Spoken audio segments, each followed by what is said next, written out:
Nashik TCS धर्मांतर प्रकरणामधील आरोपी निदा खानला 11 तारखेपर्यंत पोलीस कोठडी। काल छत्रपती संभाजीनगरमधून एमआयएमच्या नगरसेवकाच्या घरातून ठोकल्या होत्या बेड्या।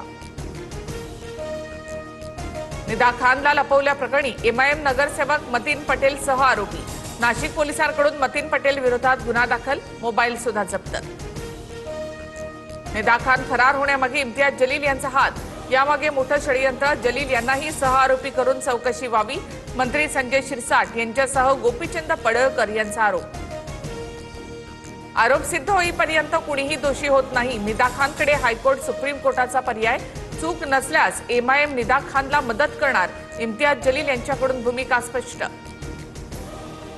शुभेंदू अधिकारी पश्चिम बंगालचे नवे मुख्यमंत्री अमित शहांच्या नेतृत्वातील बैठकीत विधिमंडळ दलाचा नेता म्हणून निवड, उद्या शपथ घेणार।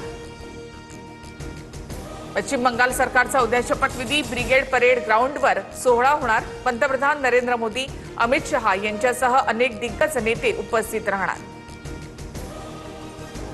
तामिळनाडूमध्ये सरकार स्थापनेवरून तिढा कायम। राज्यपालांनी विजय थलपतींना 118 आमदारांचा पाठिंबा दाखवण्यास सांगितलं।